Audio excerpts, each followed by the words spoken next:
Hello, everyone. Hello, hello, hello. I apologize for my tardiness. How's everyone doing? Let me fix my hair. How's everyone doing tonight? Screen looks cloudy. Is that me? Hold on, y'all. Hold on. That's better. Get y'all out of the hall again. I got my laptop charged up tonight, so it won't be no funny business. No funny business tonight. I got them all charged up, ready to go. Make sure my phones are on vibrate, no disruptions. How is everyone doing? If you don't mind, please let me know where you're viewing from in the chat, if you don't mind. Where are you viewing from? Tonight, we're going to be talking about the signs of damaged hair, not just heat damage, but all different types of damage, what causes the damage, and how we can fix it, or even if it is fixable. We'll also dabble in a little discussion about a couple types of alopecia, because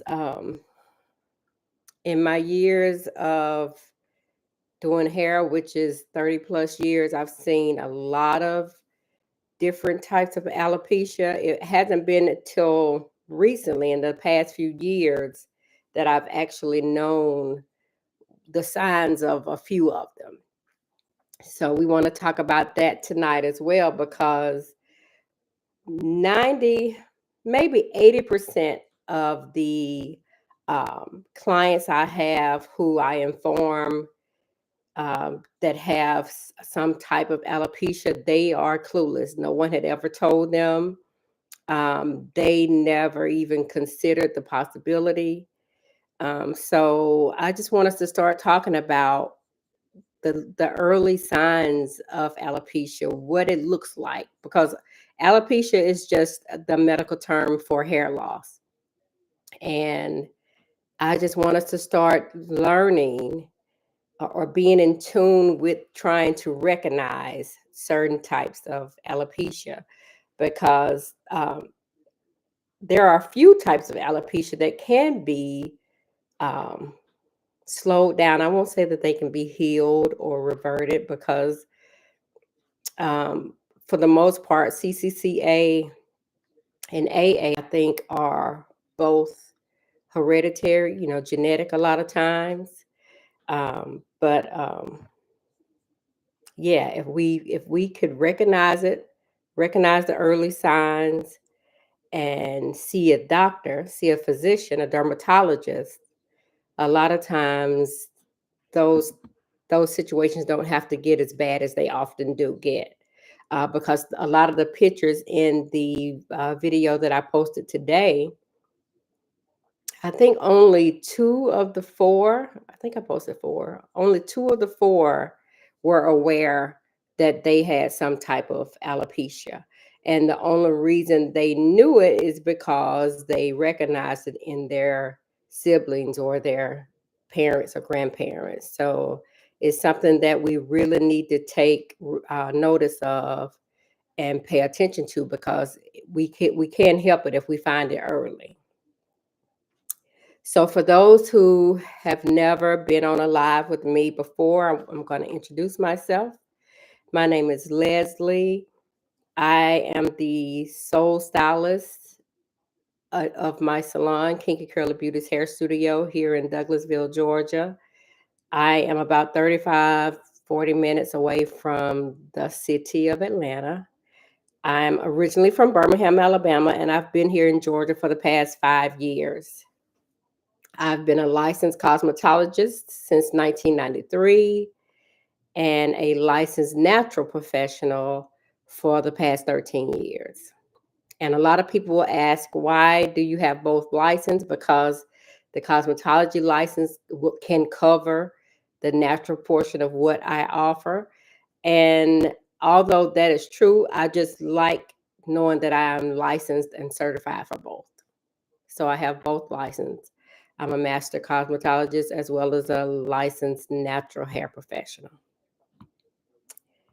And I've made it a point to talk about heat damage a lot, because I think in this craze of um, the natural hair journey, or the hype sometimes, because I feel like a lot of people don't necessarily um, get on the bandwagon of becoming natural because it's something that they know is a necessity, or um, something that they feel is best for their hair. A lot of people do it just for certain styles. And I will say that I was one who didn't do it because of the health of my hair. I did it because I color my hair a lot. And as you can see, I'm gray. And I started graying in my late 20s. And I knew that it was going to be a choice between relaxers or colors. So I cut back on my relaxer because I needed to color my hair more, because in my late 20s, I didn't want any gray to show ever. So I cut my relaxers down to maybe once a quarter. And then after a while, I noticed my natural hair growing, and I was like, okay, this doesn't look bad. So maybe I'll stretch the relaxers even more. So then I started only doing a retouch relaxer maybe every 4 months, until I narrowed it down to twice a year, until next thing I knew, I didn't have a relax anymore. So my journey had nothing to do with the motherland or the health of my hair or anything like that. I just did not want my gray hair to be seen. So I cut back on the relaxers until I just didn't have them anymore. But I continue to color.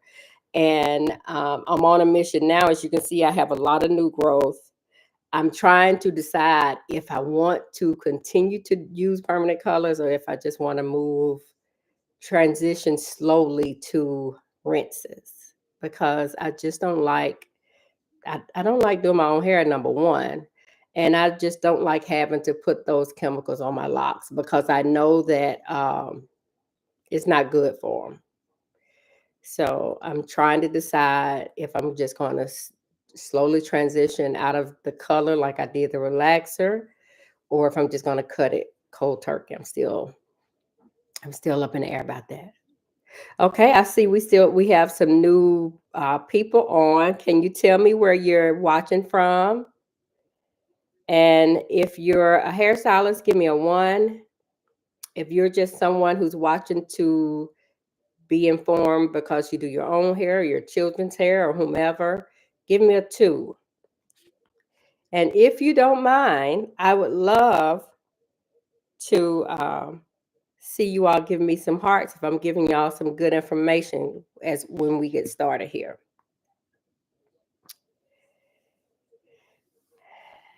Okay, okay. Thank you all for joining. Hello, hello to everyone who's come on since I spoke the first time.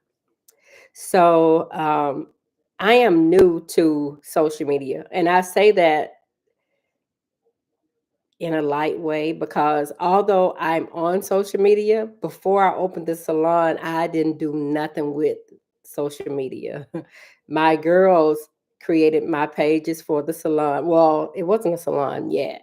Well, when I decided to come back to hair in 2013, my daughters created all of my platforms for me because I didn't know what to do.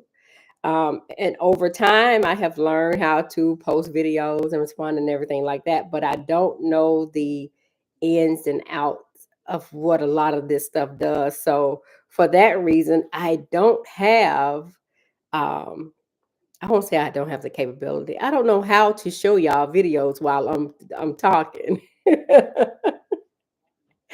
And because my kids are back in Birmingham, I haven't taken the time to ask them to show me. So when I come back on next week, 'cause I'm going to try to start doing lives weekly. I'm going to have the capability and the wherewithal to show y'all videos as I'm talking. But I said today, I'm just going to show y'all from my phone, I guess, what I'm talking about when I start talking about certain things since I haven't gotten to that point yet. So y'all bear with me. I'm just going to feed y'all some information. So the first thing I want to say is natural hair is so very sensitive, and the type 4 hair, the kinky hair, is the most sensitive of them all. There is the easiest to break. We're the quickest to get the split ends, um, the shedding, all of the negative things that can happen to natural hair is magnified with the type 4 hair because our hair is most of the time so coarse and super duper dry. And if you didn't know, dry hair breaks very easy. Very, very easy. The drier it is, if it's touching material of any form or manipulated a lot, um, it will break. Have anything covering it. That's why a lot of us who have type 4 hair have real bad issues with breakage when we wear braids, um, when we try to wear wash and goes, when we just do anything that's not allowing our hair to be moisturized. We're going to experience a lot of shedding and breakage. And that is why oftentimes we're the ones that always need some type of big chop or major cut because we're always doing things to our hair that's not beneficial to our texture of hair. So I wanted to come on weekly and just start talking about the things that we do to our hair and the consequences that we often face when we decide to do certain things to our hair. So, one of the first things I want to talk about as it relates to natural hair is the wash and goes. Because for some reason, a lot of, I won't say a lot, a big portion of our natural hair people want curls. It's not, it's not mostly about the afro texture or the kink of the hair. It's the ability to create, form curls. And in the process of us trying to force those curls sometimes, we often use products that harm our hair over time. And the thing is, most of our hair does curl because it's curly hair. But because it's so dry, it gives us the afro look because the hair is so dry. But when we put moisture on the hair, a certain type of moisture, the curls will tend to clump and form. So since we know this, there have been a lot of products created for curl formulations, either curl clumping, curl formulation, curl definition. There's so many different products out there that will tell you or advertise as curl enhancers, and rarely are they moisturizers. It's always some type of jelly, gel, mousse, wax, some type of product that lacks moisture. And because of that, we will use the product and we will get the beautiful definition, the clump curls, um, but our hair is dry. And we rarely think about the dryness because we have the look that we want, which is the curly look. And when you're a type 4, kinky curly or kinky natural, over time, that dry hair is going to be susceptible to split ends. The split ends are going to cause a lot of shedding, a lot of breakage. And before long, you're having to cut 2 or 3 inches off of your ends. And then you look around at other people who are not wearing their hair like yours, and their hair is growing, is thriving, typically because most of them are moisturizing, and or it could just be genetics. And you're wondering why your hair looks like it's not doing anything. And a lot of times it's because your hair lacks moisture. And until we learn how to properly care for our hair and moisturize our hair, we're going to keep starting over. And I have new clients that come into the salon often who have just gotten tired of starting over. They don't want the relaxers, they don't want the straight hair. Um, they want to wear their natural hair, and they want to wear their natural hair in its glory, to be free and beautiful like they know it should be or could be. But for some reason, they're always having to trim a lot or have big chops. And it just it frustrates them because they feel like they're fighting a losing battle. And a lot of that losing battle can be won if we start paying attention to what we're putting on our hair, um, creating or building a sensible regimen that makes sense to your texture, um, and just learning how to properly give our natural hair what it needs. And a lot of that is it boils down to you learning your own hair, not comparing it to anyone else, not watching YouTube videos of people whose hair is nothing like yours. I tell my clients all the time there's nothing wrong with coming on YouTube for inspiration or any of the platforms. By all means, join them all for inspirational purposes, but don't try to be educated by anyone on any product or any hair who's nothing like yours, because it's just going to make you even more frustrated. And before you know it, you're going to decide, okay, let me get some braids, or let me just go back to a relaxer, or let me get it straightened. And there's nothing wrong with wearing your hair straight as a natural. You just need to know how to care for that hair as well. Because straight naturals experience a lot of breakage, just like us curly girls, especially when they're not caring for the hair properly. Are there any questions? Any questions? I'm going to be patient. If any of you know me or have ever been to my salon, I'm never in a hurry.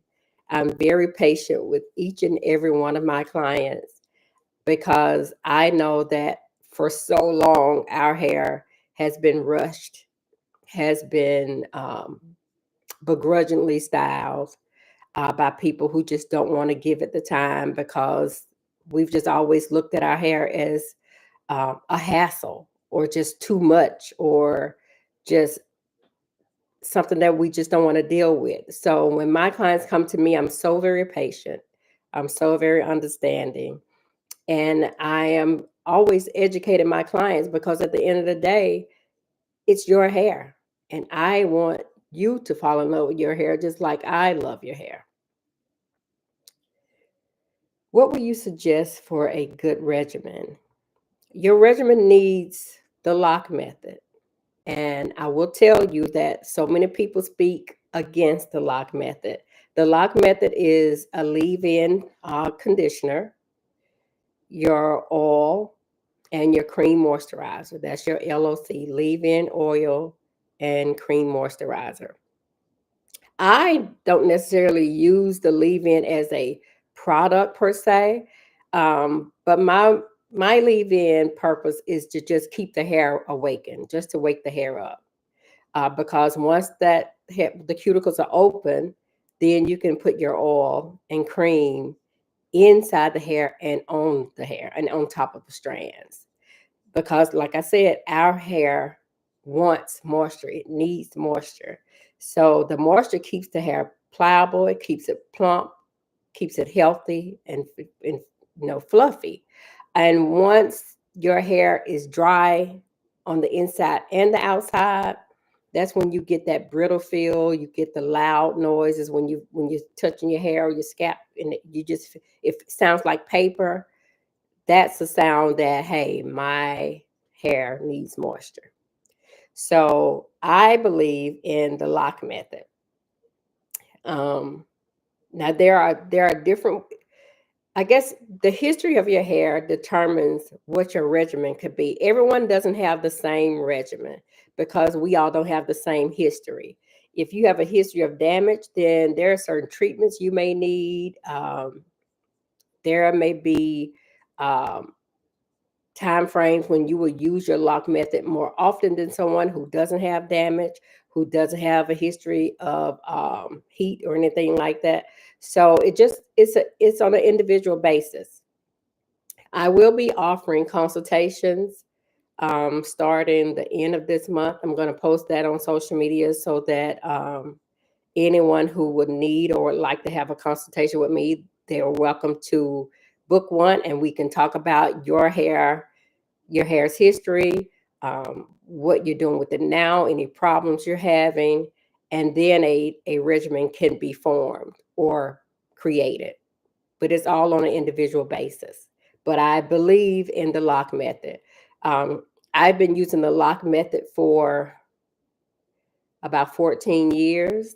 I was using it on myself before I opened the salon, and I use it on each and every one of my clients. And all of my seasoned clients have beautiful, healthy hair. My new clients, when they come with damaged hair or broken hair, their hair starts thriving within months because of my lock method, my regimen. So, your regimen would depend on the history of your hair and everything that has gone on with your hair. How can I wear wash and go and minimize breakage? Is it possible? K Mac, do you have type 4 hair? Is your hair more kinky than curly, or is it more curly than kinky? Because the curlier, the least curly, and the more wavy your hair is, the more it holds on to moisture better. The better it holds on to the sebum that our scalp creates for us. Um, so it just depends on the type of hair. Type 4 kinky. Um, I really don't recommend wash and goes for type 4 kinky ladies. I know that we love it, but I really don't recommend the wash and go. And I say this because in order to clump, remember I said, in order to clump your curls, you're going to need a gel, a mousse, some type of souffle type of gel, or some kind of curling custard that's going to be gel like or jelly. And none of those things are moisturizers. So you will get the beautiful curl, but you won't get the moisture. And because of that, you're going to have the shedding, you're going to have the split ends, you're going to have the breakage, and you're going to be needing those cuts every other quarter because the hair wants moisture. So, in my mind, there is no way.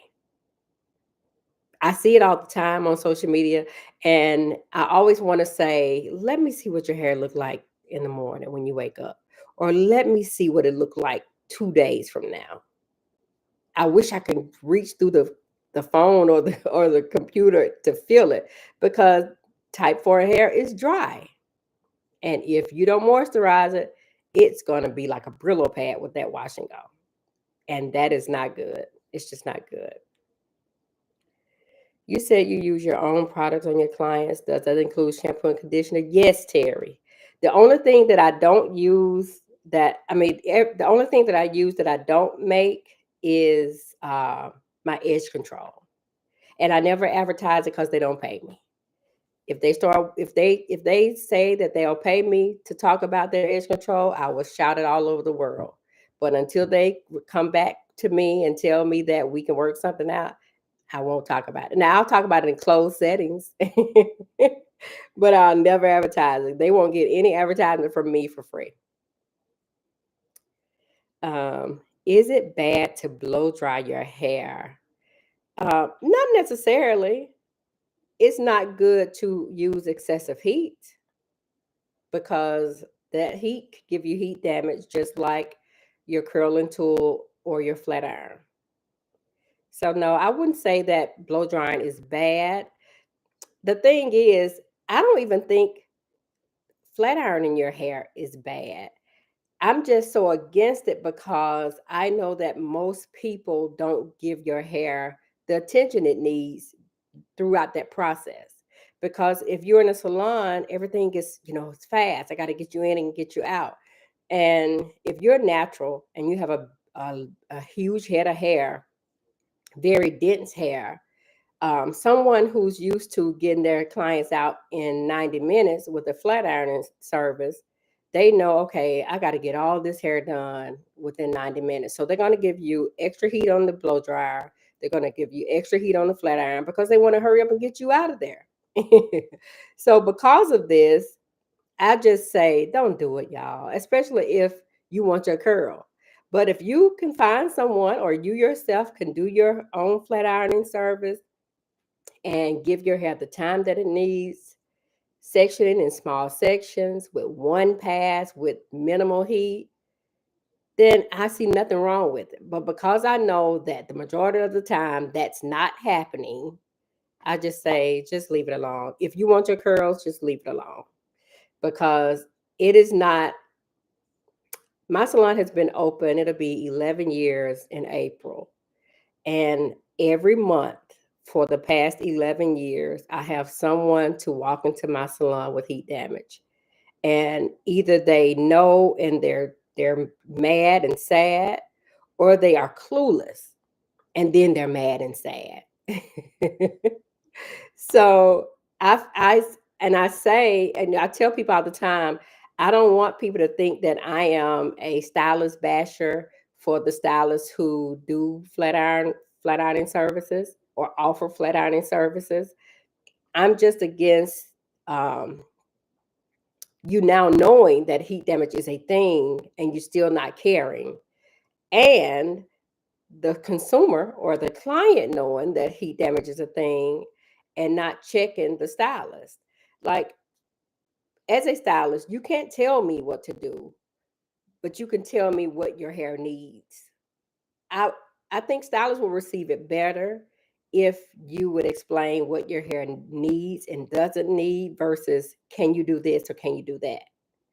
And that's where consultations are very important, especially if you're a curly natural and you haven't had your hair flat ironed in a long time and now you're considering it. I don't think you should just book an appointment and go and get your hair flat ironed. I think there should be a discussion between you and the stylist to see what their process is, if there's someone who's considerate or patient with your curls. I think all of that matters. So it's not that I'm against heat. I'm just against careless heat, because careless heat hurts the individual. I've had clients cry in my chair. When I shampoo their hair and that curl didn't come back, they literally cried in the chair. So because some of us are so sensitive about our curls, I don't think it's wise to just make that step without a conversation. The top of my hair is turning gray, which is dry. Yes, because the sebum, we don't collect that sebum in dry hair like we would our normal melanated hair. The back is a different texture. Yeah, that your gray hair is always going to be a different texture than your regular, like I said, melanated hair, because um, it's lost its color, and now it's not getting the sebum that we normally collect it from our scalp. So for that reason, you have to pay a lot of attention to that gray hair. When I style my gray clients, although I have the same regimen, I have to use a totally different technique with my gray hair clients because their hair is so wiry and dry. So you have to just pay more attention to it, give it more love than the rest of the hair. um, do you sell your shampoo and conditioner, Terry? No, that's a whole nother discussion. There's a whole nother. One day, I'm gonna meet a chemist, and if any of you know a chemist, please email me, admin@kinkycurlybeauty.com. I am. I had a chemist that I worked with for years, and it just didn't work out. Um, and I paid them a lot of money. I paid them several thousands of dollars, um, and it just didn't pan out. And I grew so discouraged after that because you just don't throw $25,000 down the drain and you don't get what you asked for. And because I make my own products, I knew what I was looking for. And after sample, they sent me so many samples that I ended up having to pay for extra samples because the samples that were included in my contract were all used up, and I still wasn't pleased. So I have just been doing it on my own and just making enough for the salon. But at some point soon, I'm believing that soon, um, I'll have it where I can sell it to others. um, I'm having problem with moisture. Well, the thing is, depending on the texture of your hair, it is not easy to keep our hair moisturized, especially if we're trying to wear type 4 hair loose. If you want to wear your type 4 hair loose, you're going to have to moisturize it each and every day. And that's another reason why wash and goes really aren't worth it, because it's work. And for most naturals, especially if you're a type 4 natural, A, B, C, whatever, you want to get their hair in a style and leave it alone, which is why so many of us wear the braids, um, the crochet, the wigs. That's why most of the type 4 girls are covering their hair because they don't want to do anything to it. And a lot of times that is so harmful because as you've seen in a lot of the videos that I've posted, covering your hair can cause so much breakage. Um, Flat ironing your hair, blow drying your hair continually will cause heat damage.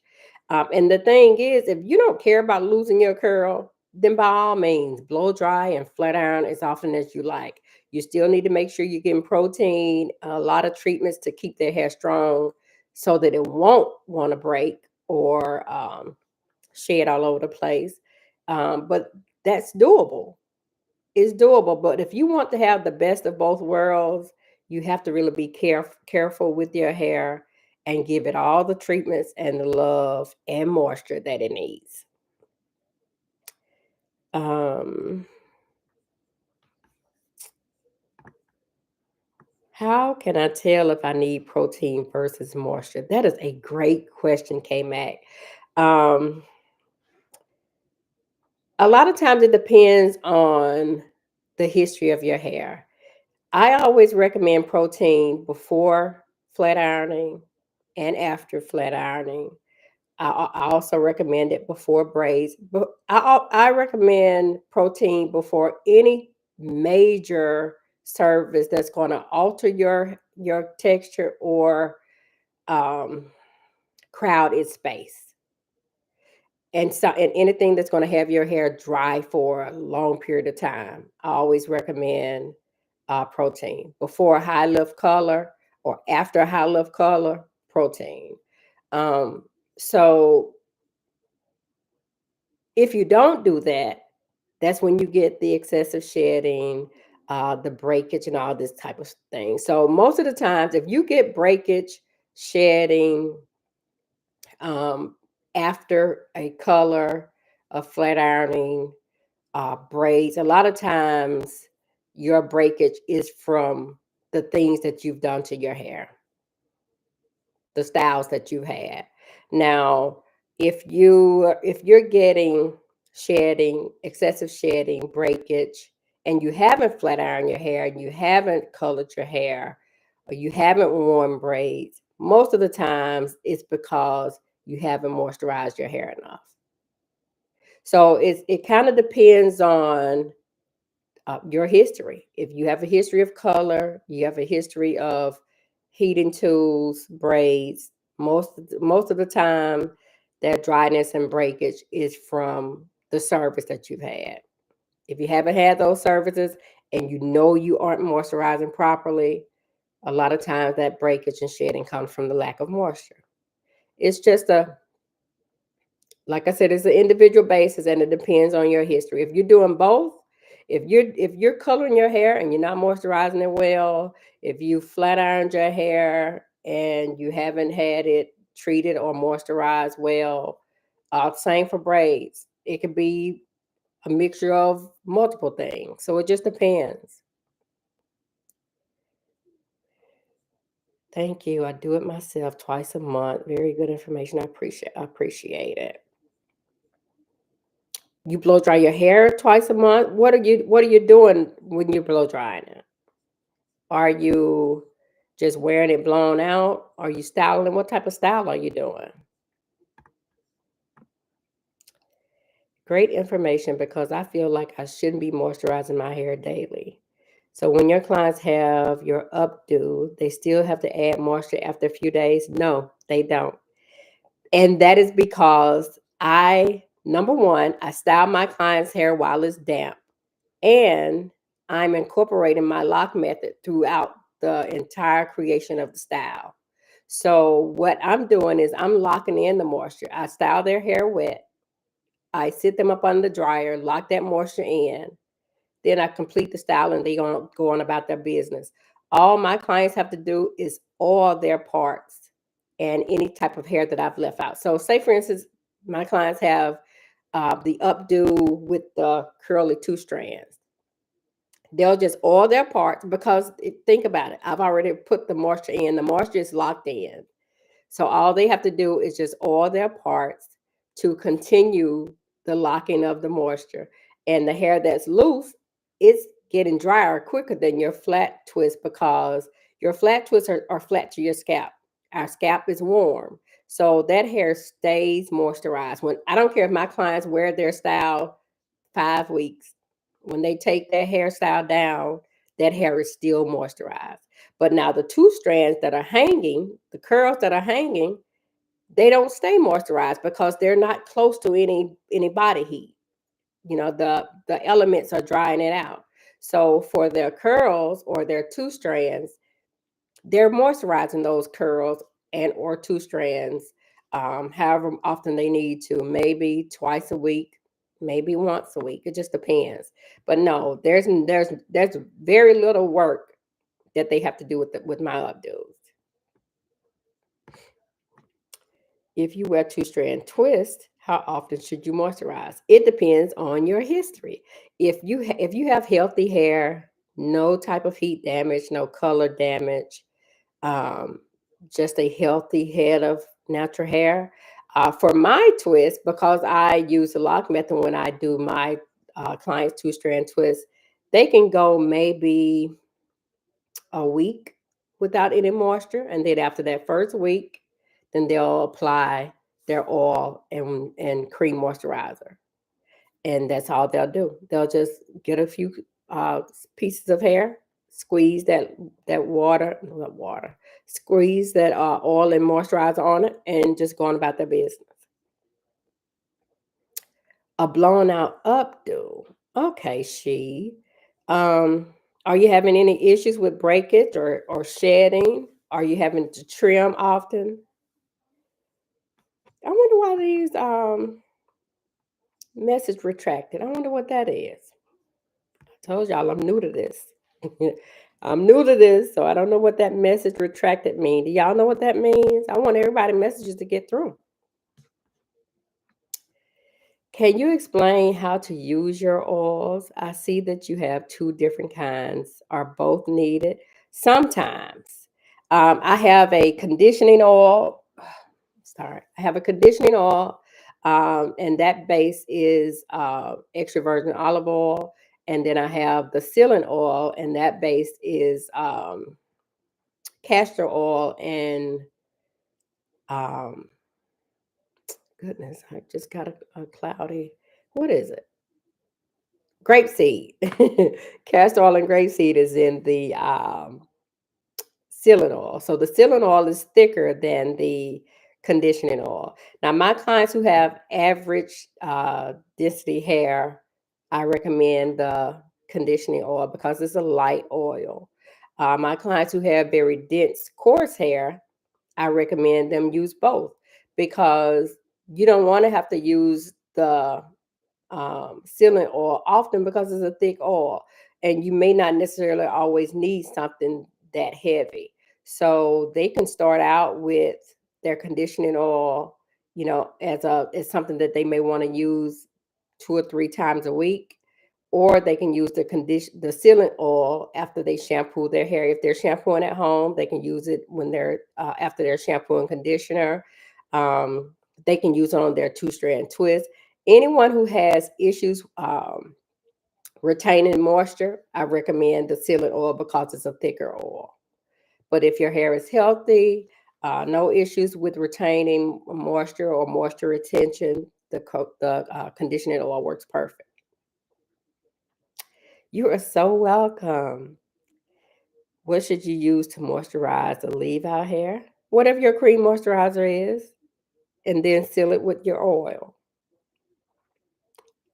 Oh, the person may have deleted their message. Okay. Okay, I got you. No, my hair is natural. It comes down to the middle of my back. I trim when needed. I would like for it to grow longer. Okay.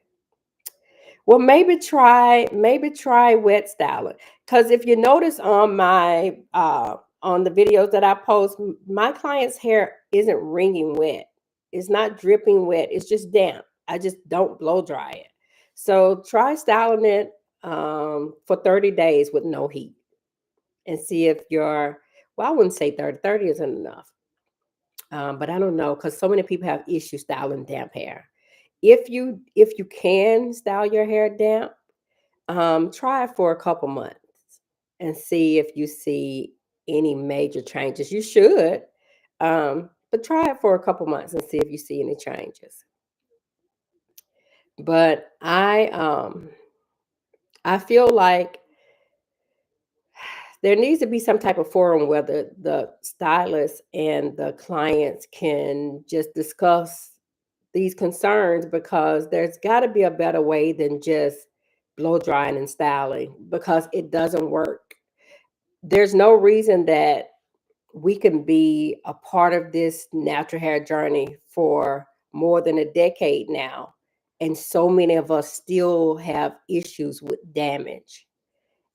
I feel like it's we've had time enough to learn what works and what doesn't work. And I'm getting tired of seeing the damaged hair. I'm getting tired of people having to start over. It shouldn't be so. So I just feel like, we don't have to do what y'all want us to do all the time. And I'm speaking for the stylist, but we need to be wanting to have more clients with healthy hair and not coming in with issues and dilemmas. Like, come on, we shouldn't have to have all these issues this far along in the process now, because natural hair ain't new no more. It was new in 2005, 2006. We we 20 years in now. So we should be focusing on healthy hair. Like, I get so tired of people do I need a big chop? I think I want a big chop. I guess I got to start over. Look, girl, you don't have to start over. If you like to start over, you can. You don't have to, but I'm hoping that we get to a point where we can just all be very intentional about having healthy natural hair. I've heard, wait a minute. So do you pre-dry before styling your client? No, I don't. I don't even have a hand hair blow dryer in the salon. The only tools that I plugged up in my salon is a pair of trimmers, my fan slash heater, and my hooded blow dryer. That's it. I don't have any curlers, wand, hand hair blow dryer. I don't have any of that stuff. All I have pertaining to hair is my trimmer and my hooded blow dryer. I've heard that adding a few drops of rosemary oil to your shampoo helps with breakage. No, it don't. Is there any validity to that? No. What helps with breakage is caring for your hair properly. meaning not keeping it dry for too long, not over manipulating it, not putting connecting hair on it that's going to break it up, um, not using excessive heat, leaving bleach alone. Those things will stop your breakage. The rosemary oil may make it feel good, may make it smell good, but it's not going to stop breakage. What should we be looking for to ensure our shampoo is moisturizing? Moisturizing shampoo and conditioner. Because when we shampoo our hair, it should never be squeaky clean, especially type 4 hair. Type 4 hair should never, ever, you shouldn't ever come from the shampoo bowl and your hair be squeaky, because that's just a sign that you've gotten rid of the dirty oils and the good oils. You don't want to get rid of everything. You just want to get rid of the dirt. You don't want to get rid of everything, because when you do that, you have to work even harder to retain moisture. So moisturizing. Now, are there times when you need your hair to be clean or clarified? Yes, maybe 3 times a year, twice a year. But your goal should be moisture, especially if you're a type 4. It should be moisture.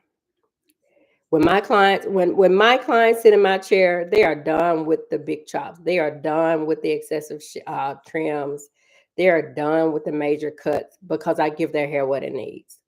They never have to worry about that anymore sitting in my chair. Um,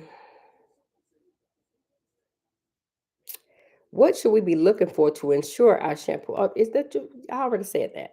What are your thoughts on mousse? Now, K Mac, you gotta know me, K Mac. You being messy now.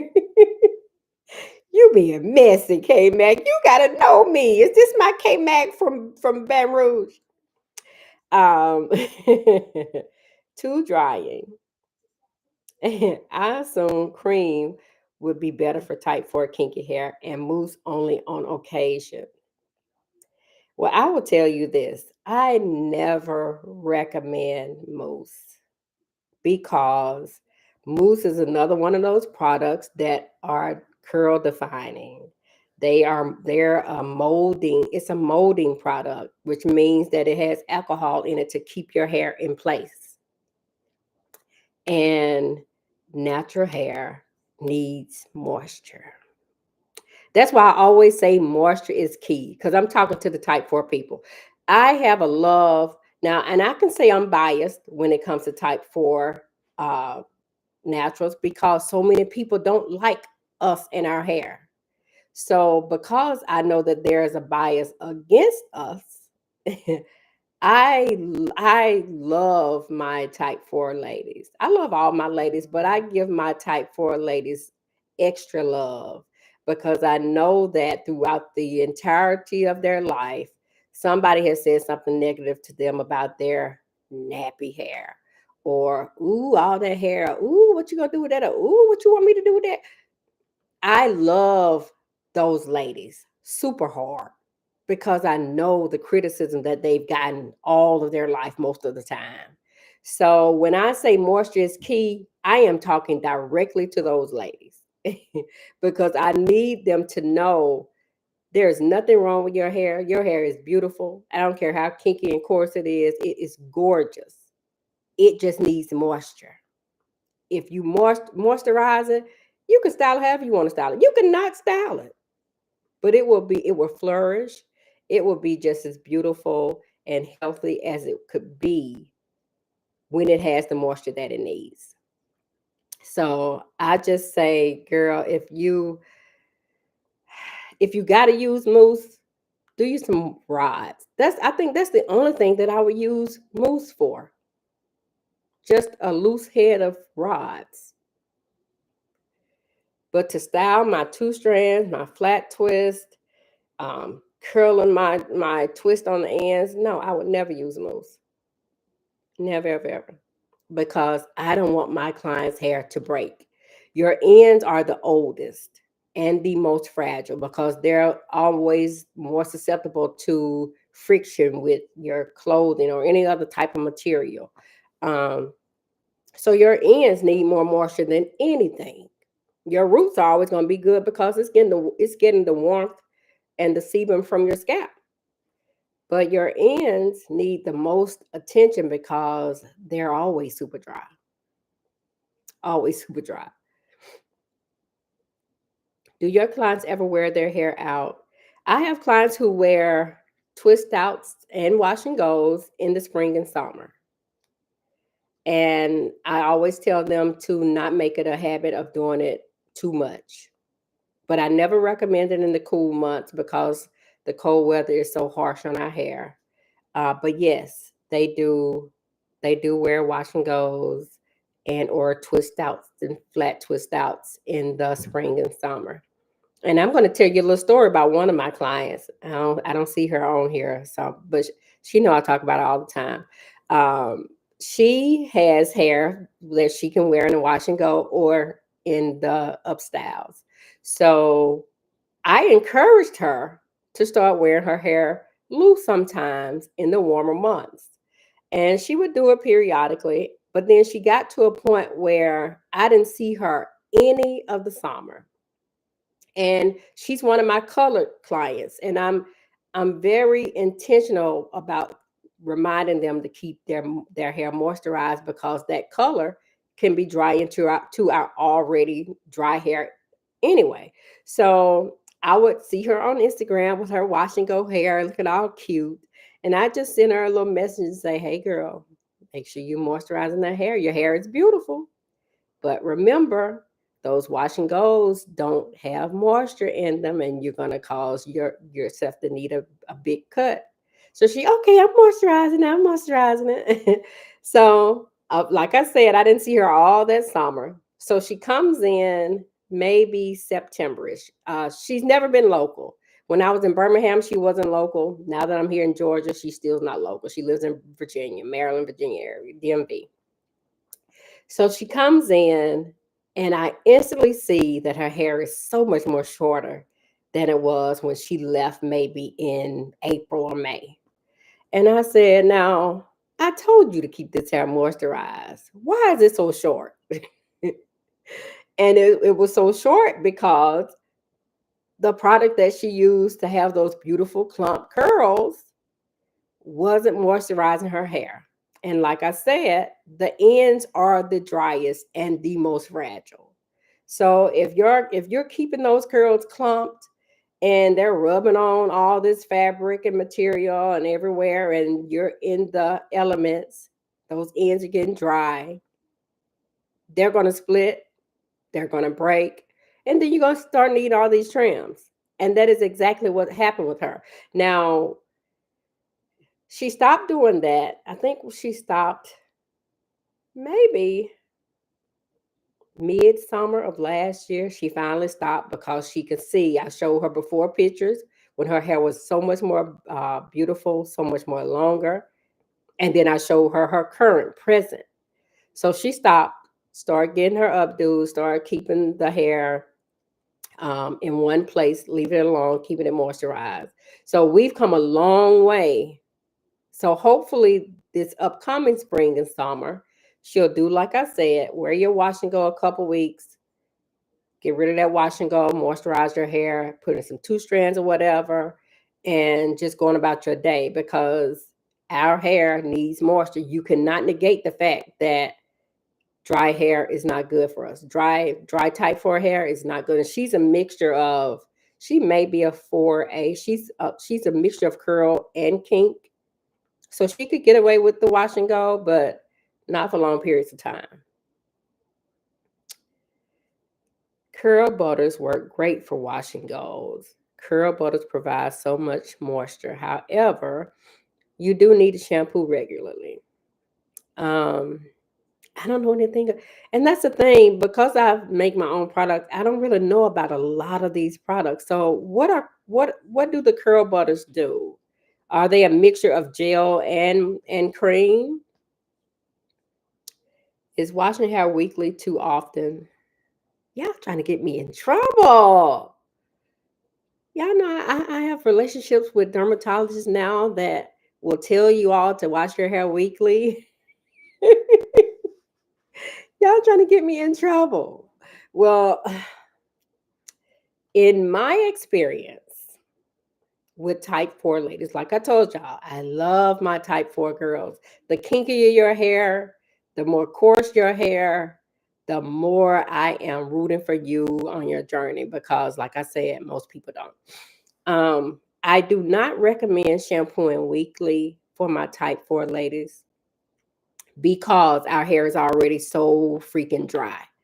And like I said, the drier our hair is, the more susceptible it is for shedding, uh, fairy knots, um, split ends. And the thing is, just say for instance, today is Monday. So we all know, or if you don't know, when you shampoo your hair, it takes your hair a few days to start feeling normal again. So, say for instance, we shampoo our hair tonight, it's Monday. Chances are our hair's not going to start feeling like it's retaining that moisture until maybe Wednesday or Thursday. So, Wednesday or Thursday, now it's feeling like itself. And it's looking good, it's feeling good. You got it right where you want it to be. And then you turn around and shampoo all that out and start over again. So you're not giving your hair enough time to retain the moisture. So it's like as soon as the hair starts getting what it wants, you say, let me start over. So you're confusing the hair. The hair stays dry and brittle because you're not giving it the opportunity to hold on to the moisture long enough. So that's one major reason that I don't recommend weekly shampoos for my type 4 ladies and or men.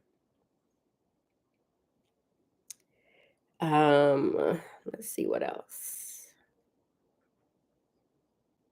Hello, do you have stylists in the USA you recommend with a similar hair philosophy? Also, do you have a book you recommend on natural hair? Thank you. Siobhan. I'm so glad y'all kind of helping me out tonight because I do have a book. I have an ebook that I created.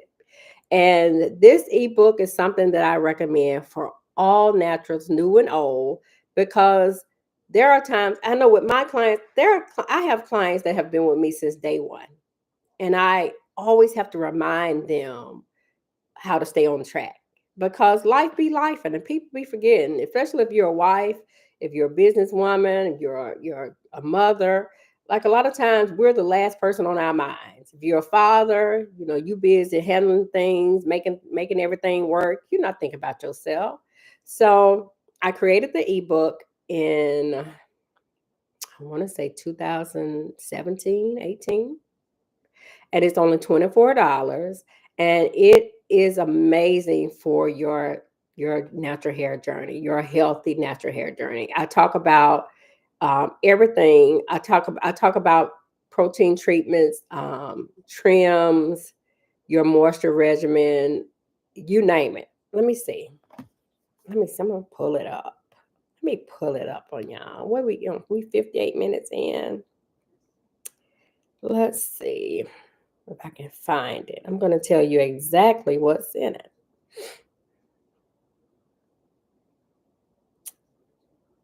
Let's see. Ebook. Okay. It is how many pages?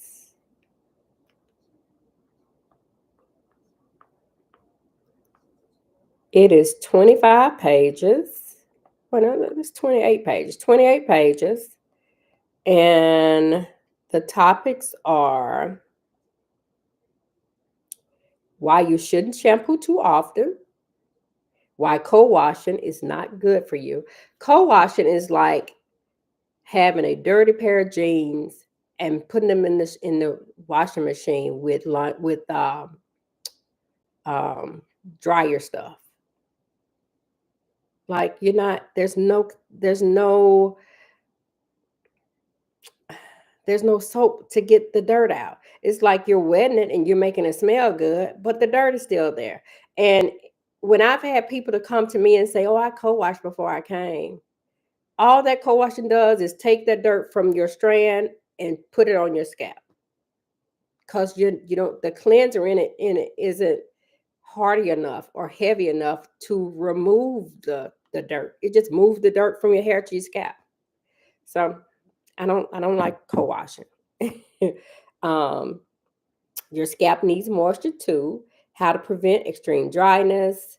Um, styling dry will eventually harm your hair. That's a topic. Spraying your hair with water can be a problem. Let me talk about that. We just gonna stop and talk about this right quick. Um, so many naturals love their water bottle. I get so sick of seeing those water bottles all over social media. And the reason the water bottles irk me so is because our hair is already so doggone dry.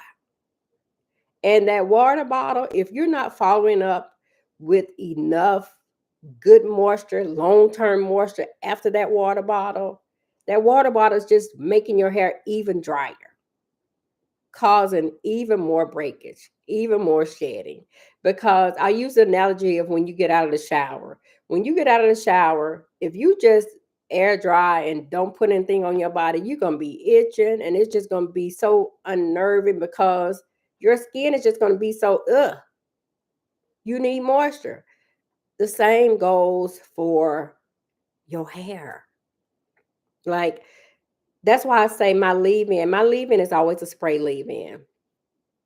The only purpose that my leave-in serves me is to wake up my client's hair.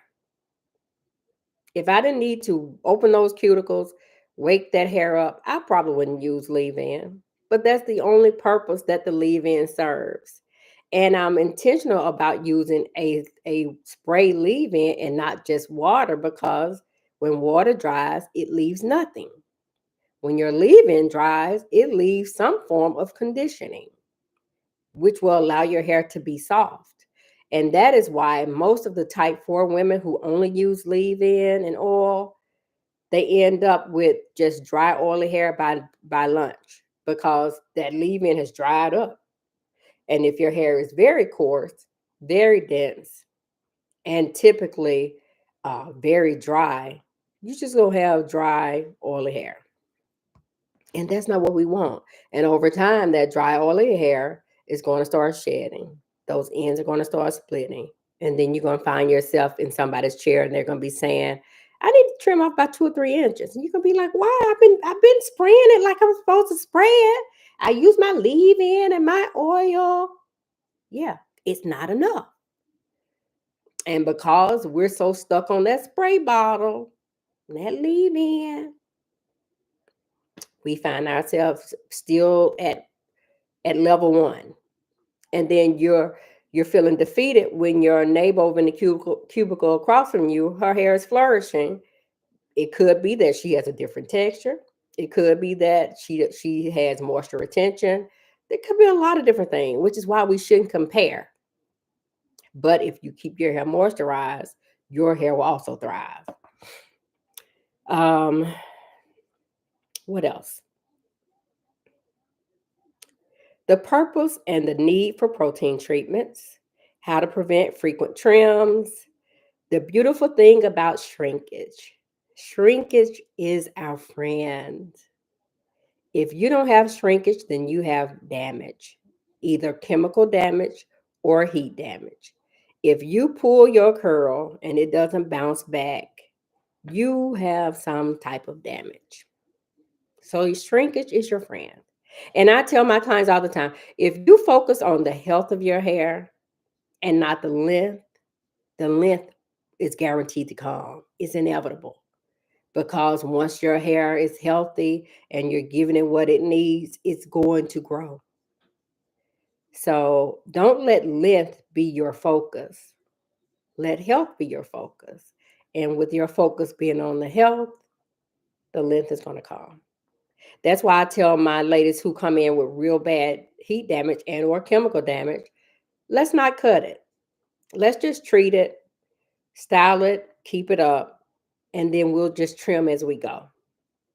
Because I know that once your hair starts getting the moisture that it needs, it's going to start growing like crazy. And my clients don't even notice missing the hair because their hair is growing so quickly. And I'm just trimming off the dead hair as they come in, maybe an inch, inch and a half every visit. They don't even see the hair, the process change. All they know is that one day I'm posting a before and after, and they're like, dang, I can't believe that time has passed. So because they don't have to do anything to the hair. I'm styling it. All they do is take it down and come back. And before they know it, a year has passed. A year and a half has passed. And now all that bad hair is gone. So it's just a matter of patience. You have to be patient. Excuse me. What else? Eliminating major frizz. I tell you about how to eliminate major frizz, how to properly transition, why finger detangling isn't enough. I don't see this often, but I've had a couple of women come into the salon who have never used a comb, and that was so crazy to me. But they were wash and go people, and wash and go. That's another thing about wash and go ladies who always wear wash and goes and nothing else, and they're kinky, curly, natural wash and goes. Once they do start to comb their hair, they notice so much breakage. I mean, crazy breakage that they wouldn't have seen before because they weren't combing their hair. They just shampoo it, condition it, finger detangle it, put their product on and go. Not sitting down and taking the time to go through their hair to see what they have. They just notice the beautiful curls. And a lot of times when your ends are bad, those curls are so pretty with the wash and go. And all they are just bad ends because the ends are thin and broken. So of course you put a product on it, it's gonna curl and be pretty. But most of the time, those little cute curls on the end, when you're a kinky wash and go person, it's just damaged hair that need to be cut off. But that's just my opinion now. That's just from what I've seen. And speaking of that, I think one of the videos I posted yesterday when I showed the hair stretched out and how thin it was, that hair curler was so pretty. You wouldn't have ever thought that her hair was that damaged just looking at her hair just straight from the shampoo bowl. But once you put a comb in that hair and start stretching that hair out, then you can see all that damage. Okay, what's the rest?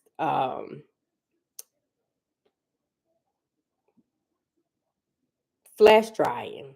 And flash drying is when you blow dry your hair so hard, so hot, where it's taking the heat out of the cuticle and from the top of the hair. I mentioned that earlier. But flash drying is when your hair it's bone dry in the strand and outside the strand. The importance of oil. Fairy knots are here to stay, which means that our hair is curly. We're always going to have some type of fairy knot. You're never going to get rid of fairy knots, but you can keep them to a minimum. Dermatologists are a necessity. Yes, dermatologists are a necessity. Um, we're not all equal. Why head shapes matter. And I think this is something that most clients don't realize whenever they bring a picture in of somebody's hairstyle. Like the hairstyle can be cut the exact way, it can be styled the exact same way, but look totally different on your head because your head may be smaller, it may be longer, it may be wider. There's so many different things that will determine what that hairstyle looks on you, how that hairstyle looks on you. And I talk about that when my clients bring me a style and I know that their hair texture is different, their head shape is different. We discuss that before I do anything because I want you to know what to expect. That's so very important. And the myths about flat ironing. The myths about flat ironing, extension hair, and the part that it plays in hair damage, and regimen tips. It's a great book to have. It's a really great book to have. This is the front. It's a great book to have. It's not just a few sentences. I'm telling y'all some stuff. See, I'm giving y'all some information. It ain't just a little paragraph. It's information. It's filled with information. It's $24.99, and I'm gonna post it. I'm gonna post a link. I was intending to do it before I started this live, but I'm gonna post a link. And if you're not near a natural hairstylist with the same philosophy as mine, um, that ebook will serve you well. Okay, I know I missed out on a lot of different comments. Let's see. I was watching your last live, and I'm not sure if you addressed why you don't like grease. Can you please explain? I will. That word is truth. I love your name. Um, there are times when someone would ask me why we didn't get heat damage as kids, because we got our hair pressed every weekend almost for church, and we never had heat damage. We would shampoo our hair, and we have a big fro, and it was because of the grease, because grease blocks out moisture, and our hair needs moisture. So for that reason, grease isn't good for natural hair, especially type 4 natural hair, because it's blocking out the moisture. Now, if you can find a pomade or a grease that doesn't have petroleum in it, then it may be good. But if it's a grease that has the main ingredient of petroleum, it's not good, because it's blocking out all the moisture that your hair needs. And it may smooth down your cuticle and have your hair looking smooth, pretty, and shiny, but it's not giving your hair the moisture that it needs. Um, I purchased the ebook years ago. I can't find it. Mo, how you can't find it? It should be on your phone or your laptop or somewhere. As long as you got it, it shouldn't be going nowhere. Look at me trying to get comfortable. Let me make sure this hair is cute now. I'm pulling it back. I'm in my what you call that? I keep looking over here.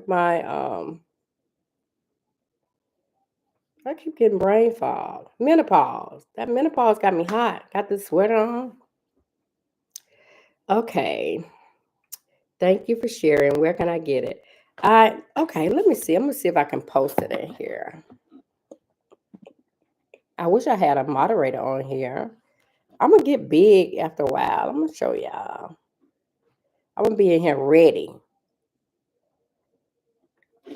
Oh, I think I did I save it on my phone?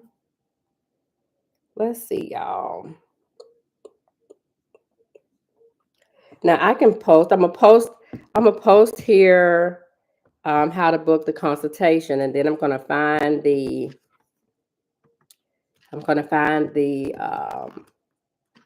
ebook and put it in here.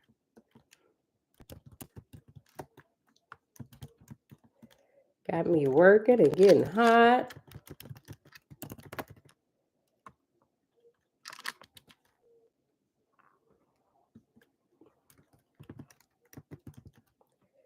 Virtual consultation. And when my people do the consultation, they I tell them to not call me, email me in 30 days. Because I want to know, I want to keep up with their process, because we want healthy hair. Anybody got time to be starting over? Those starting over days are done. Almost starting over. My dermatologist advised me to wash twice a week. Sante, I know. It's just not logical for us. It's not logical for us. Our hair too dry for that. And who got their hair loose? Who in our people have their hair loose and in a way that we don't have no band over here, no what? In a way that we can wear our hair like that. Anybody? No, we got to do something to this hair. That's a lot of work. It's just not logical. It's not logical at all. Okay. But like I said, Twice a month, okay. But weekly, twice a week, it's just not logical. I think we are having so much problem with finding the right products for our hair on the market. And Robin, the thing is, I think it's simple. I think well, that could just be because I know natural hair. But the thing is, if it's if it's clear or see through, is not good for your hair. That means it's some type of jelly. Stick with the creams, stick with the oils, stick with the spray leave-ins. I don't even recommend cream leave-ins because um, your main product is your cream moisturizer. If you're also using a cream leave-in, it's gonna take your hair forever to dry. We don't want that. We don't have time for that.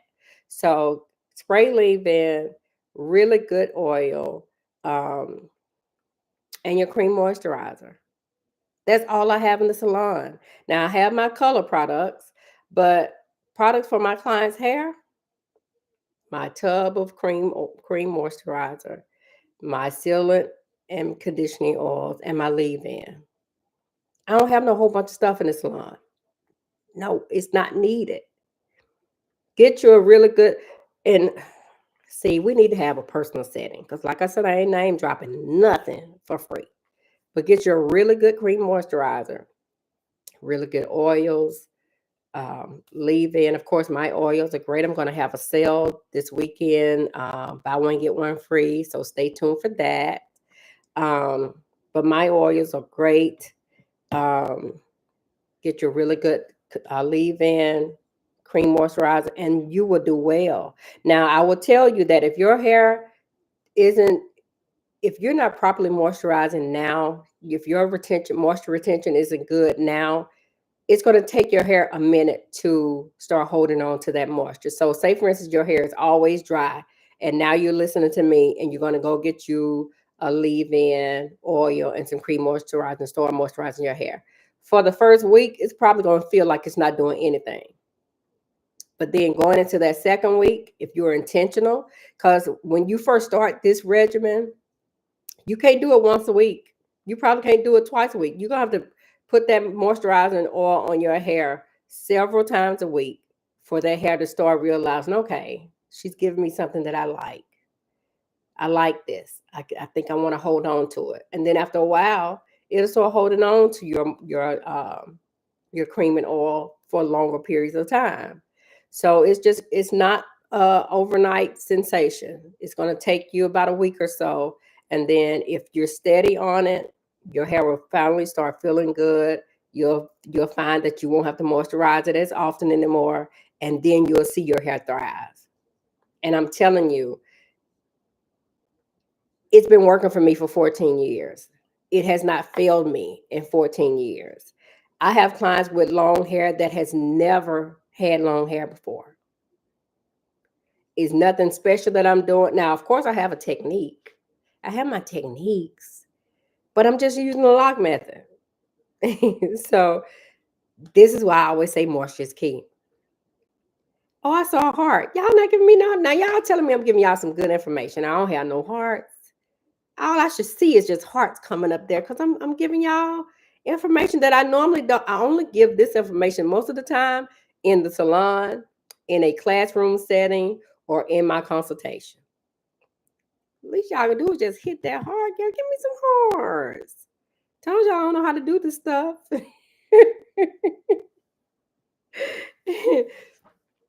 Okay. Hi, Kinky Curly Beauty and everyone in the chat. Hi, Trish the Natural. How are you, lady? Okay, am. I noticed I have scalp issue in the winter. My temples always break off in the winter. Can you recommend a dermatologist? Are you here in Georgia, Robin? Um, and in the wintertime, in the cold months, we have to be even more intentional about moisturizing our hair because the cold air, and then all the heat that we have indoors, it can just suck all our moisture out. So you have to be very intentional about keeping your hair moisturized or retaining your moisture in the cool months. I need to get to you so I can access my hair. So you can access your hair, Terry? What you mean by that? This live is great. Thank you for all the valuable information. You are so welcome, K-Mac. This is so much good information. Thank you. Thank you. Oh, you're in Smyrna, Robin.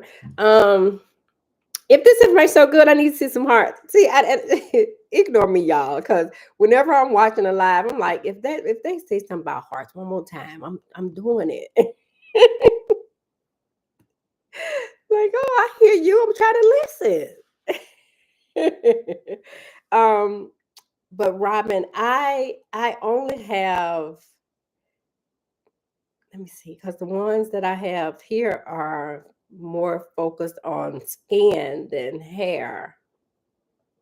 I'm gonna get back with you on that, Robin. I tell you what, if you email my assistant at admin, ADMIN, let me put it in here, ADMIN at kinkycurlybeauty.com, and tell her that you were on this live with me tonight and you were looking for dermatology recommendations, I'll have her send you somebody once I talk to my people. Because like I said, I'm in a group now with a team of dermatologists, and I'm sure they can recommend someone for you. Access, okay, I got you, Terry. I got you. But with the virtual consultations, we're just like, well, not just like we are, because y'all can see me, and I can't see y'all. But in the virtual consultations, I'm looking at you and you're looking at me, and we're both going over your hair. I always say in the consultation to have your hair free. So make sure if you book a virtual consultation with me that you don't have anywhere to go, because I want to see all of your hair. I don't want it up in a style. I just want to see it loose. And we talk about what you've done in the past. If you don't know why you're having a lot of the issues that you're having, throughout our discussion, I will listen to everything that you've told me or share with me about your history, and I'll tell you what I think your issues are. And then we'll build a recommendation for a regimen. We'll build a regimen of things that you should start doing. And we'll start off with the regimen for 30 days. And then once that regimen is done, we'll move to 60 days. To an additional 30 days until your hair is on a good track and we can just coast through your natural hair journey. Tell you things to stay away from, tell you things to add. It's a real valuable consultation if you're focusing on having healthy hair. Are there any questions? I wanted to talk about alopecia, CCCA. CCCA is what I see most common. How often should you wash your hair? I have been doing weekly, but my twin sister says that's too often. She doesn't like it when her hair feels too clean, and she usually goes a month. Well, Michelle, your hair doesn't like it when it feels too clean either, because when it feels too clean, that's just a sign that it's also too dry. So there is a such thing as shampooing out your good oil along with the bad oils and the dirt. So you want to get rid of the dirt and the bad oils, but you want to keep your good oil. And a lot of times when you're shampooing often like that, or using clarifiers over and over again, you're wiping your hair of everything. Excuse me, my sinuses. And when you do that, it makes it difficult for your hair to retain moisture because it's starting with nothing. It's a fresh canvas with nothing on it. And when that happens, you're basically begging that hair to start holding on to more oil. If your hair has the good oil on it still, then it makes it easier to retain moisture because it has the good healthy oil in your hair. But when you just wipe the slate clean, the hair is trying to hold on to something, or your product is trying to hold on to the hair, and it's making it hard. So it's best to have some type of good oil remain in your hair when you like I said, when you shampoo your hair, you shouldn't be able to rub down it and it just be squeaking. That squeaking is not a good sign, especially with type 4 hair. You have CCCA Sente? Are you getting it treated? Every picture that I had in that video today is of a client with CCCA. When that happens, most of them don't even know that it's CCCA. The last two clients, two new people that I informed that they had CCCA had no clue. And I'm not a dermatologist, so I can't just say you've got CCCA. What I do is I say it looks like, I take pictures. Y'all know how I am about my pictures and videos. I do that for everybody. And then I'll show it to them and I'll say, has anyone ever said that you had a form of alopecia? Sometimes they say, yeah. Sometimes they'll say, well, no, but I'm not surprised because my mom has it, my sister has it, my grandmother has it, somebody. Or they'll just say no. And I'm like, girl, nobody mentioned you had a form of alopecia. No. So then I show them the picture and then I'll say, well, I'm not a physician, but I think this is XYZ. And I think you should go and see a dermatologist. Some of my clients take heed. Some of them don't. This lady right here, she knew her hair was thinning, but she did not know what it was. She did not know what it was. And I told her, it's CCCA. That's what it looks like to me. I can't tell you that it is formally, but that's what it looks like. And if you catch it soon, you could slow down that process substantially. You can really slow that process down if you catch it early and go see a dermatologist. I was recently diagnosed with it and was recommended by a dermatologist to wash twice a week with a medicated shampoo. Now, Sante, do you have a lot of hair on your head? And if so, is it dense and kinky? How do you feel about adding human hair extensions to two-strand twists versus using the synthetic hair? The thing about this natural hair is you have to be careful about where you buy natural hair from, because a lot of this quote unquote natural hair is actually mixed with synthetic hair. I'm torn because a lot of these styles can't be worn. Well, you can't prep the hair by moisturizing the hair. The hair has to be bone dry. And you're putting this dry mixture of hair, or sometimes natural hair or human hair, in your dry hair. And even if it's real hair, it's still dry, real hair, human hair. And that's my concern because, like I said, type 4 hair is the most sensitive. It's the easiest to break, the easiest to get the split ends. Every negative thing that can happen to hair, type 4 hair can get it the quickest, the easiest. And if our hair is so dry at the beginning stages of a style, and then we're adding something mixed in with our dry hair, and we wear that style for 5, 6, 7 weeks, if their hair is just not up in a top bun or a low bun, it's just moving around. You flopping it because we want it long, so we flopping it over to this side, we flopping over, and then we doing all these different little styles because we have all this hair, and we're over manipulating, and sometimes causing breakage.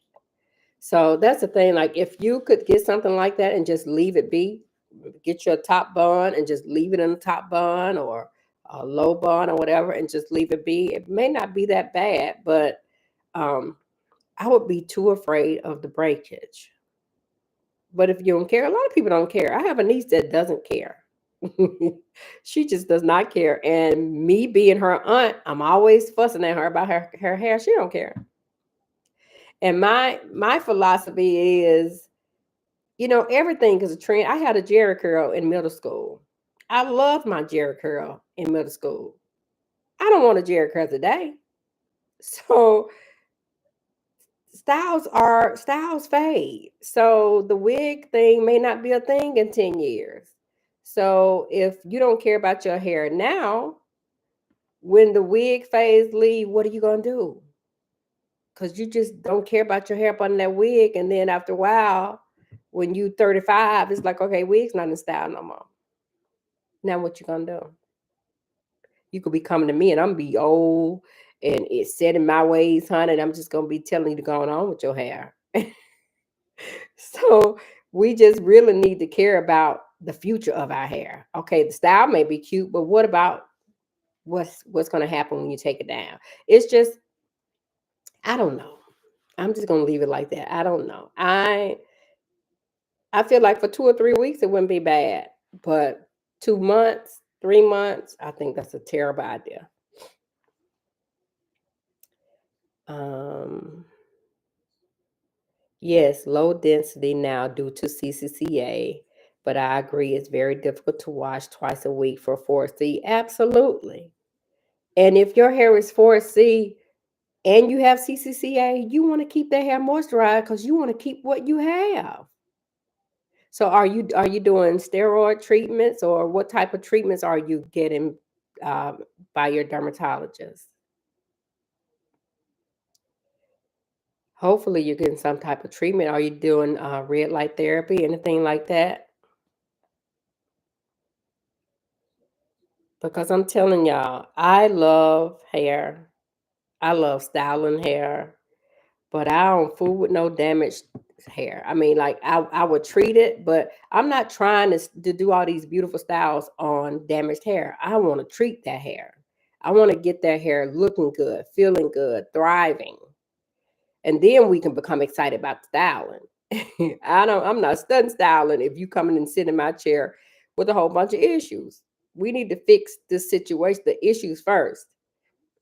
And then we can be excited about all the other options.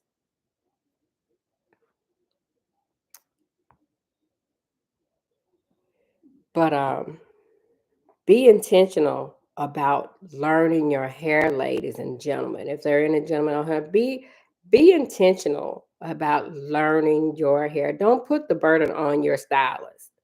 Yes, we have a job. Yes, we have services that we have to provide, but it's your hair. It's your You can't keep getting mad at stylists for doing something that they shouldn't do. Although we are to be held accountable as well, but it's your hair. So if you know that your hair doesn't like a lot of heat, when you go in there to get your braids, you just say, "Hey, can you not give me such harsh heat today? Can you give me something lukewarm, maybe even a cool setting, and just not try to make it bone straight to give me these braids?" Just, it's your hair. You're your own advocate. So when you sit in that chair, don't just let folk do anything to your hair. It's your hair. So if you don't advocate for your hair, you're gonna get mad at the stylist because they're not advocating like they should. Like I said, everybody has some accountability, but at the end of the day, it's your hair. I tell my clients to keep a picture diary. Take a picture of your hair tonight.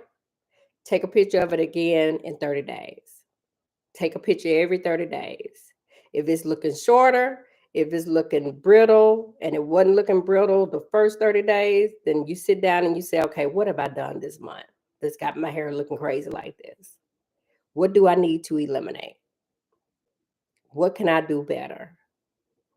and just be your own advocate, because at the end of the day, you got to go home with your hair.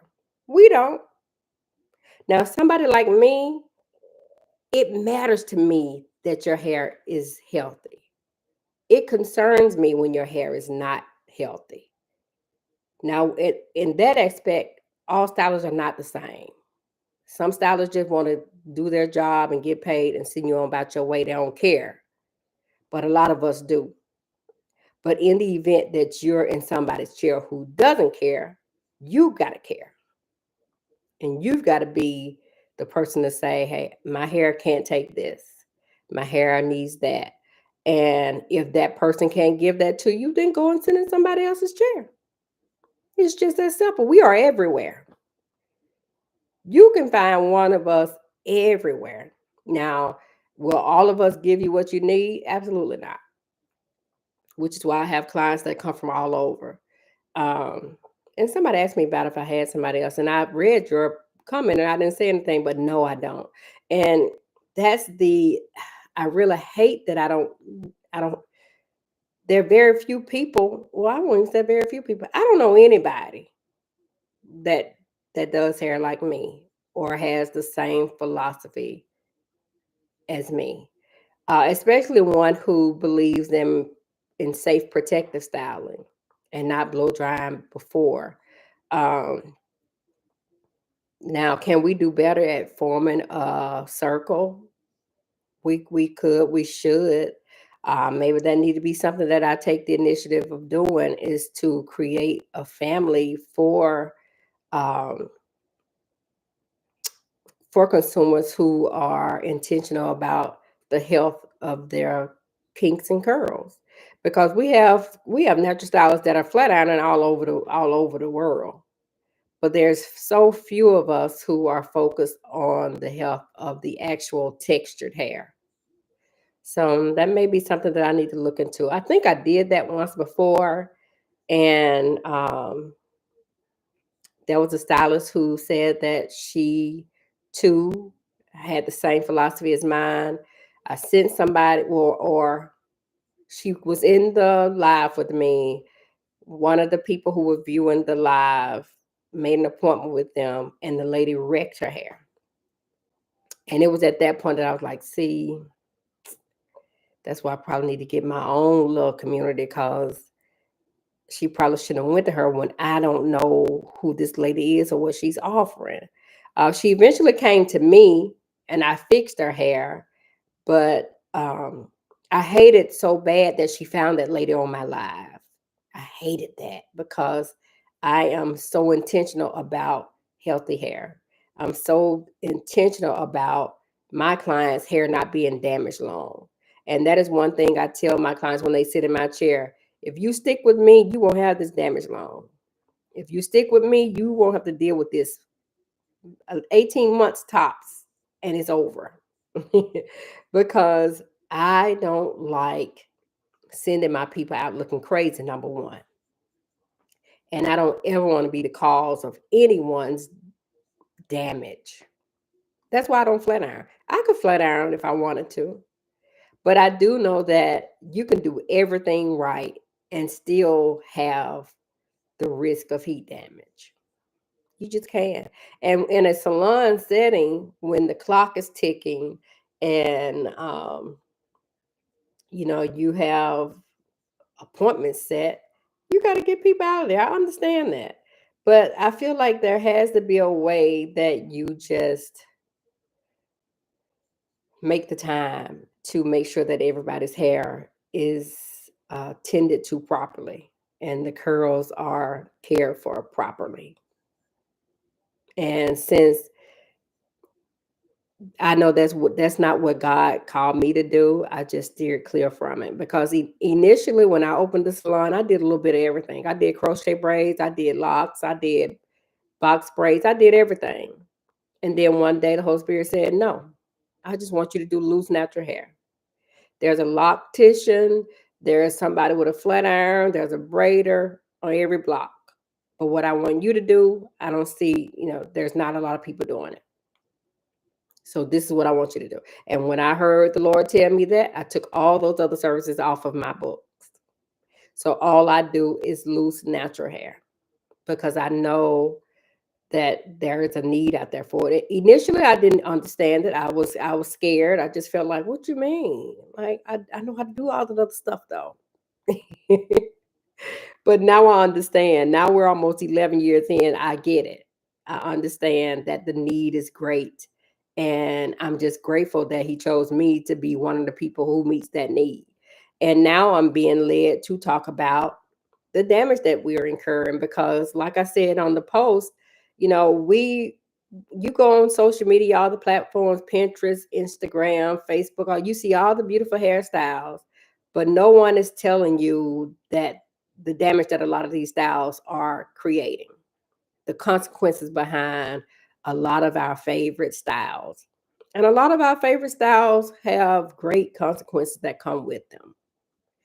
And if we don't discuss it and try to be better, then we're going to keep having all these issues. And like I said, one thing about a woman, we love our hair. If our hair don't look good, we don't feel good. And the goal should be longevity. The goal should be stability. Like you want to have a beautiful, steady head of hair. You don't want to have to keep starting over. Like that's not fun. Starting over is not fun. So we need to focus on our healthy hair. And it starts with you.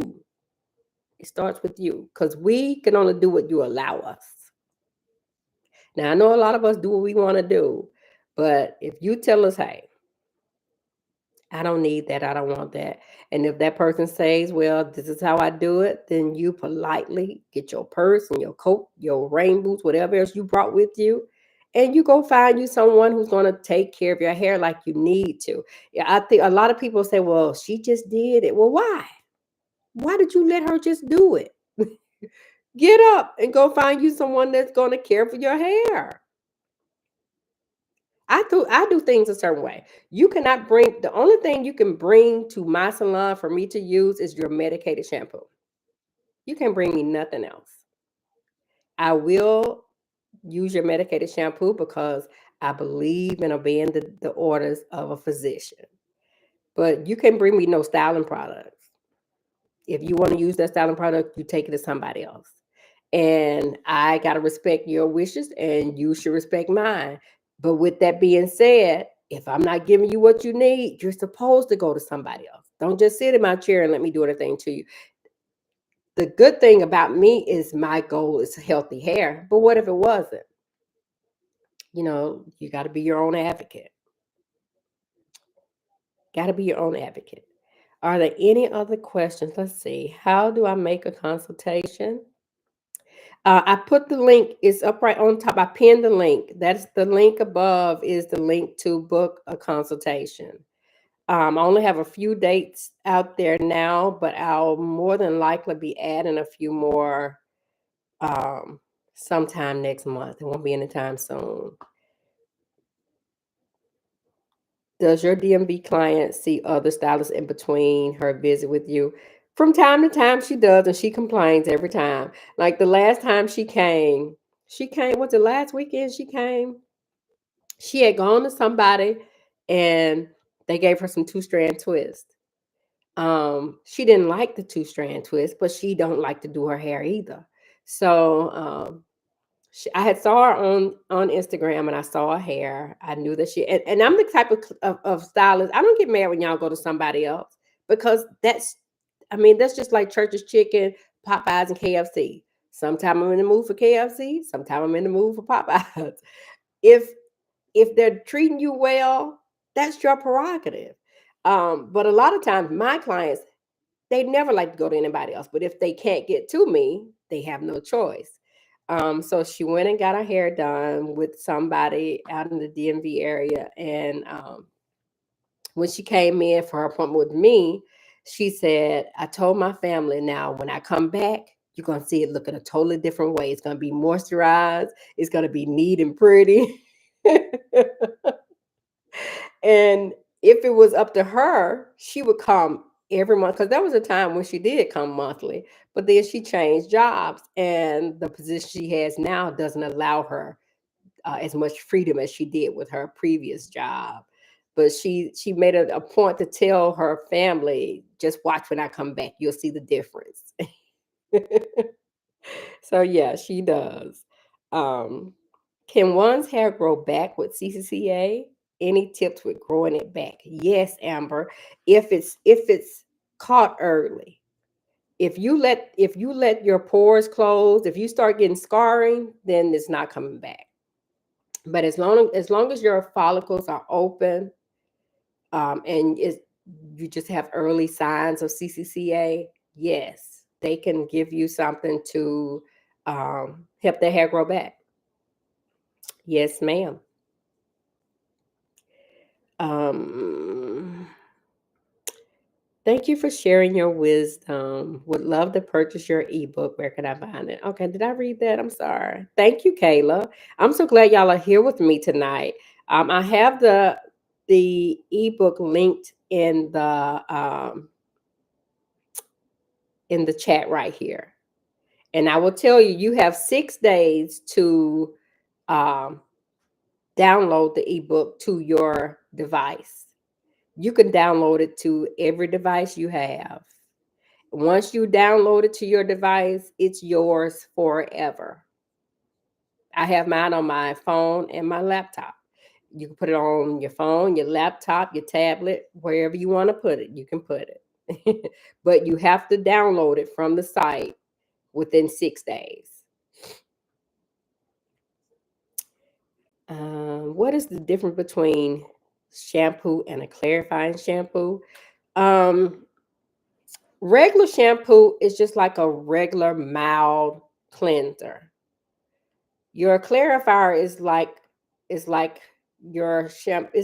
It's kind of like, and I hate to use Clorox, but it's kind of like washing your clothes with Clorox. I just said it. That's the best analogy I can give because it's still a shampoo, but it's a strong shampoo. It's a shampoo that's gonna really clean that hair. And that's why I don't use clarifiers a lot, because clarifiers can dry your hair out too.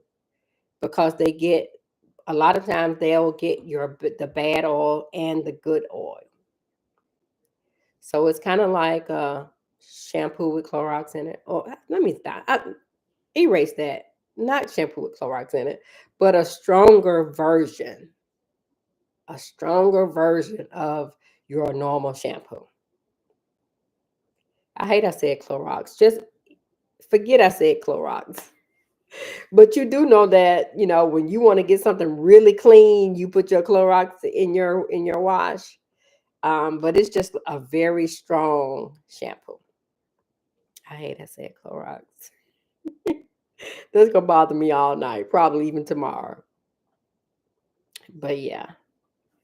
So goodness, we have been on here almost 2 hours. I have really enjoyed y'all. I thank y'all so much for sitting in with me tonight.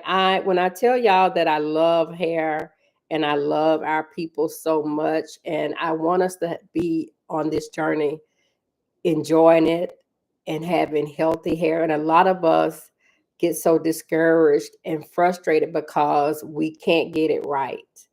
And until we start educating ourselves on our natural hair, we're going to keep hitting these bumps in the road. We're going to keep having heat damage and chemical damage and using bleach for unnecessary colors that don't require bleach. Like, I think a lot of stylists who want to cater to natural hair should have a special education that they have to pass in order to deal with our hair. Because I feel like most stylists want to treat natural hair like relaxed hair or straight natural hair. And you can't treat our loose, kinky, curly hair like you treat all the other hair. That's why I don't do anything else. Although I was doing braids and all that kind of stuff, I still stayed in the natural family because I feel like it's too much work to be trying to go from relax relaxers to just loose natural hair and then the flat iron. There's too much stuff going on. So I knew I wanted to stay in the natural family, But then the Holy Spirit said, no, we're going to cut all that extra stuff and you just going to deal with my loose natural people. And I said, okay, because it's a job. And most naturals know they don't want to do their own hair. So imagine that's all I do all day long is kinky, curly, natural hair. And 70% of my clients are type 4 kinky hair. And I do it all day, every day. Well, 4 days a week. 12-hour, 4 days. 48 hours a week. I'm standing up doing kinky hair, styling kinky hair. And I love it. I absolutely love what I do. But it's work. I make it look like it's not work, but it's work.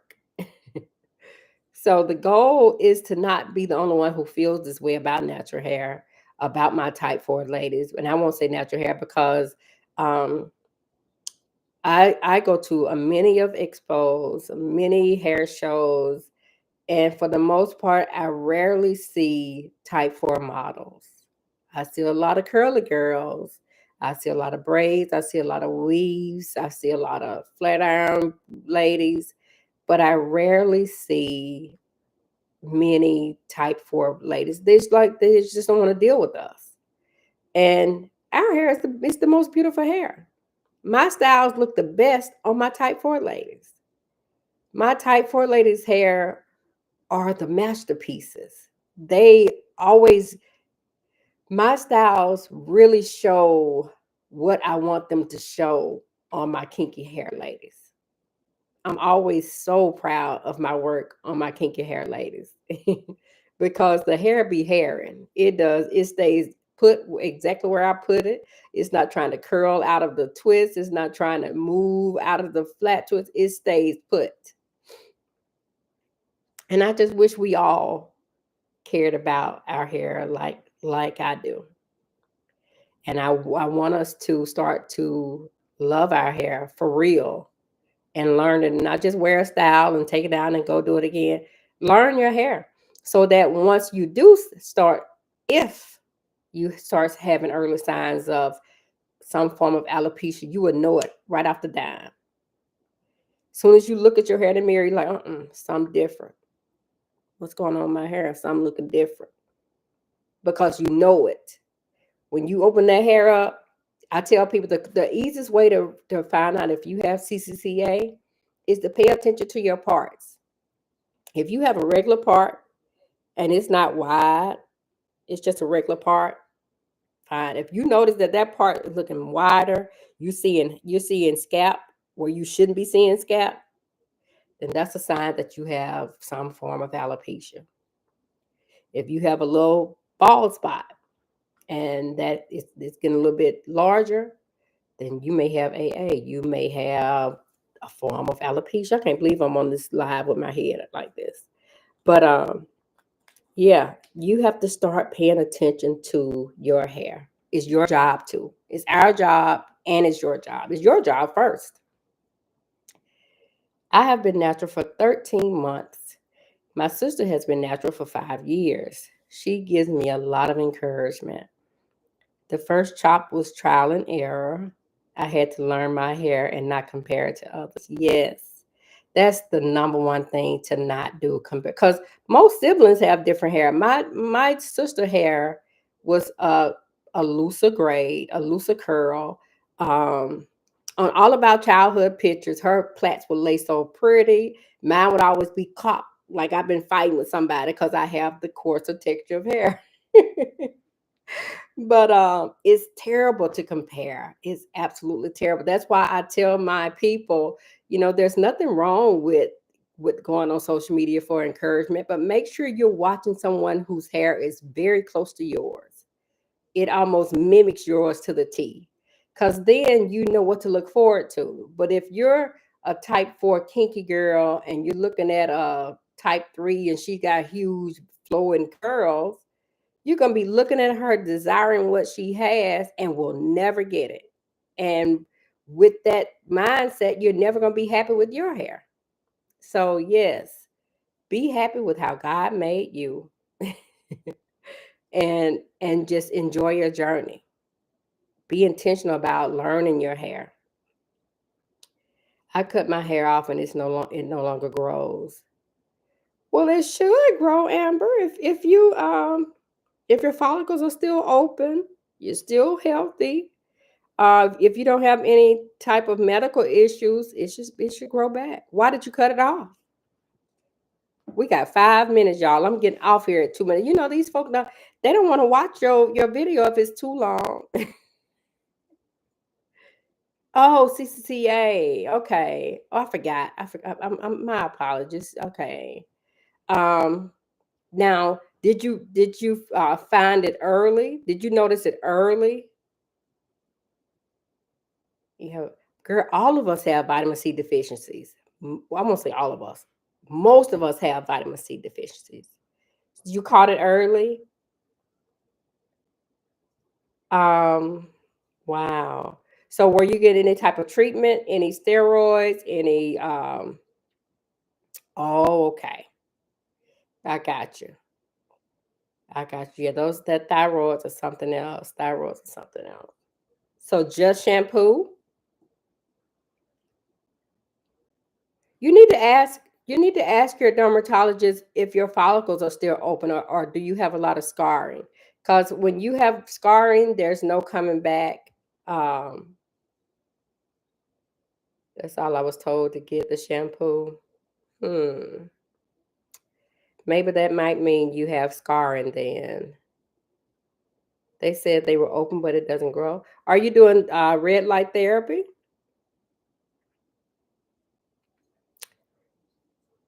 Because if your follicles are open, maybe you should consider red light therapy. Ask your dermatologist about the red light therapy. Really? Yeah. Ask your if you can call the office tomorrow, call and ask your dermatologist about the option of red light therapy. And email me and let me know what they say. Email my admin.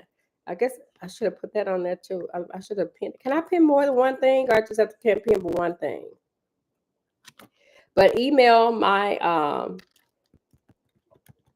assistant and let me know what they say. Because if your follicles are open, you should be able to get the red light therapy. Because the red light therapy goes down in there and helps the blood flow to encourage those hairs to come up.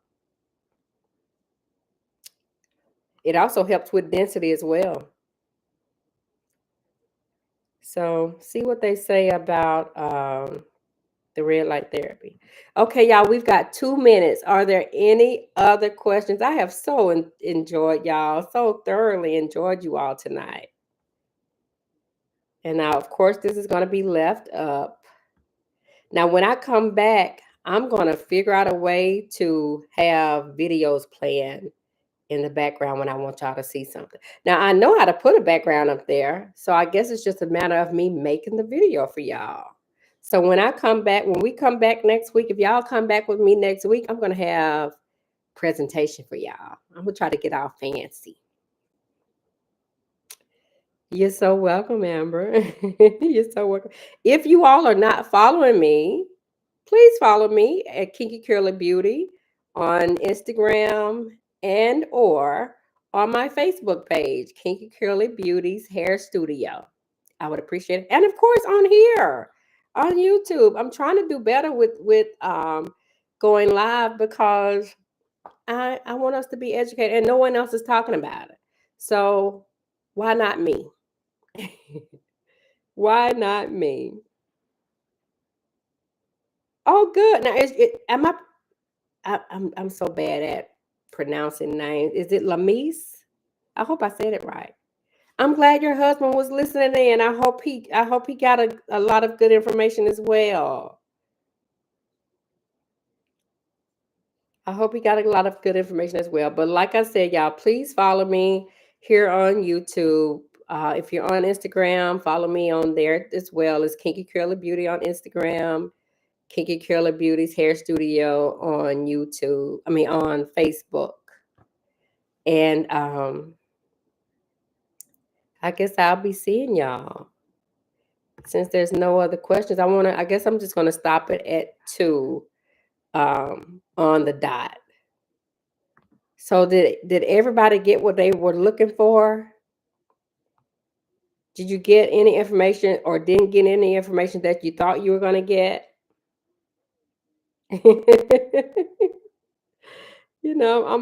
I can butcher somebody's name, honey. I am a true back porch Southern girl with this Southern drawl. I will butcher your name up, honey.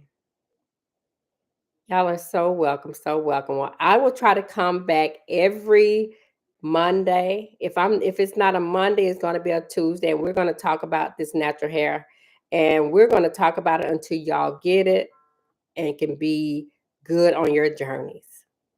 I thank y'all so much for joining me. Have a good day.